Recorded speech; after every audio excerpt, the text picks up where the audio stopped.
003. You really think I'd steal from you on Christmas Eve?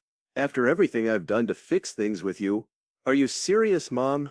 It was Christmas Eve in the quiet town of Westbridge, Ohio, and Sharon West had done everything she could to make the holiday feel normal. Ham in the oven, the tree glowing softly in the corner, and her two adult children finally in the same room again, Kyle and Lacey. For a moment it almost felt like the way things used to be. Almost. Kyle had been distant lately, moved out at 17, bounced between jobs and came home this time wearing a brand new winter coat. Sharon knew he couldn't afford. Still, she bit her tongue. It was Christmas. They ate, they smiled, they laughed, awkwardly, and then as her parents bundled up and left, and Lacey wrangled her toddler into a snowsuit, Sharon noticed her bank card wasn't on the kitchen counter anymore. She had definitely left it there, right by the phone. Earlier Kyle had taken that cordless phone to the back of the house, said it was too noisy in the living room. He was in the bathroom for 20 minutes. Private call, he said. Strange. Sharon didn't say anything at the time, but the next morning she opened her bank app and froze. Withdrawn at 9:14 p.m. that night, at a gas station near Kyle's apartment. Her heart dropped. The PIN wasn't written anywhere, but weeks earlier Kyle had asked about PIN numbers, just a casual conversation, right? She had said hers was the birthday of her mother. Must be a coincidence, she told herself, until two more transactions showed up, then another. She called Lacey. Have you seen my card? No. Why? I think Kyle took it. That night, Kyle came back, same coat, same half smile. She sat him down shaking. I need to ask you something. He didn't even flinch. Okay? Did you take my card? Silence. Then you really think I'd steal from you on Christmas Eve? After everything I've done to fix things with you? Are you serious, Mom? Sharon blinked, breath caught in her throat. His voice cracked, not from guilt, but from something deeper, something older, like this wasn't about a card at all. He stood up slowly. You never trusted me, not when I left, not now. Guess nothing's changed. Then he walked out. No yelling, no drama, just silence.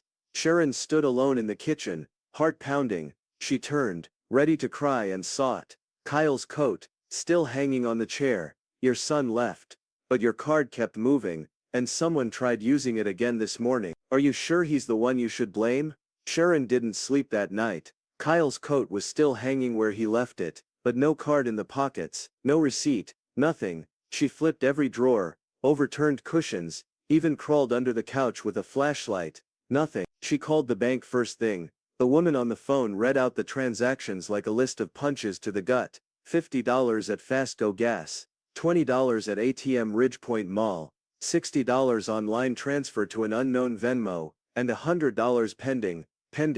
Pending, Sharon asked. Yes, ma'am. As of this morning, about 7:45 a.m., Sharon's throat went dry. Kyle had stormed out at 10 p.m. the night before, so who just used the card now? Lacey came over later that day, arms full of toys, trying to cheer Sharon up. Her 2-year-old Milo ran circles around the kitchen island. He didn't do it, Lacey said firmly. You want him to be guilty because he's always been a screw-up, but that doesn't make him a thief. Sharon winced. It was true. Kyle had disappointed her more than once. The failed classes, the missed birthdays, the pot smoking in high school, but theft? On Christmas? Still, Sharon replayed the day in her mind. Who had been in the house? Her parents, old, gentle, couldn't operate an ATM if their lives depended on it. Kyle for a few hours, Lacey later that night, and little Milo, who could barely speak in full sentences. She walked back into the kitchen, staring at the empty counter where the card had once rested. Her mind drifted to the conversation weeks ago. Kyle had asked how pins were created. He'd listened as both daughters shouted out their own, Lacey's being her son's birth date. That same day she remembered Kyle helping put away groceries, and Lacey scrolling on her phone by the sink. No one else was in the house. Sharon reached into her drawer and found the printed transaction log the bank had given her. Something caught her eye. The ATM used wasn't near Kyle's apartment.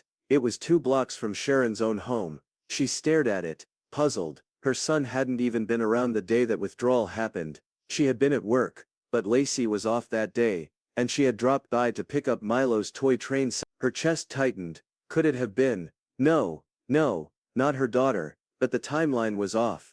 The withdrawals weren't all from the same place. They weren't even the same pattern. It looked sloppy, desperate. Then the phone rang.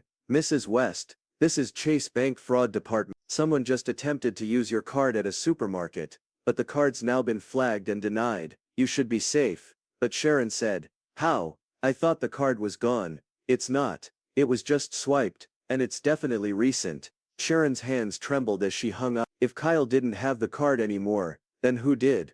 It wasn't Kyle, it wasn't Lacey, but someone had been watching, someone small, someone quiet, and someone who never should have had access to that card in the first place. Narrated script. The house was silent. Sharon sat at her kitchen table, a half-written apology letter to Kyle trembling in her hands. Her chest felt tight, not from shame alone, but from the deeper pain of having turned against her son with so little proof.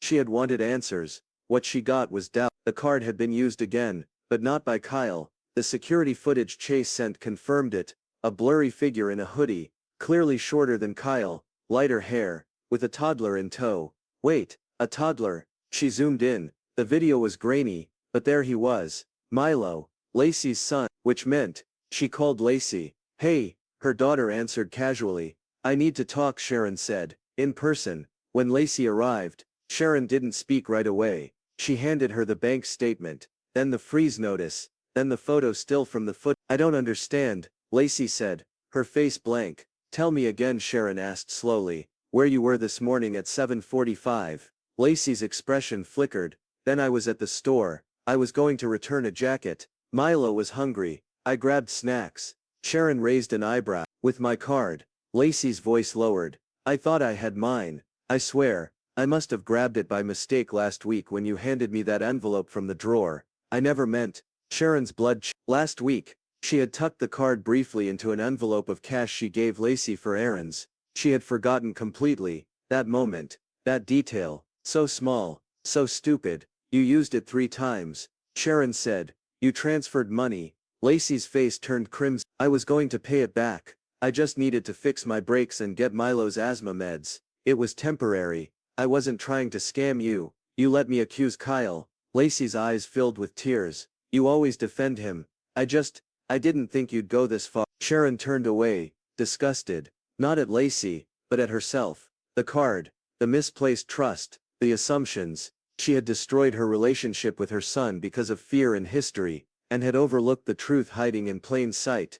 Later that night, she called Kyle. No answer. She tried again. Nothing. Finally she opened her laptop and finished the letter, handwritten, apologetic, honest. She slipped it into an envelope and added a check for the full amount he was accused of. Even if he never cashed it, she needed him to know she had been wrong. The next morning, she dropped the letter at the post office. As she walked out, her phone buzzed. A Venmo alert. From Kyle. Wondru Misala received. Note. Apology accepted. She laughed and then cried. But somewhere deep inside, she knew this was just the beginning of healing.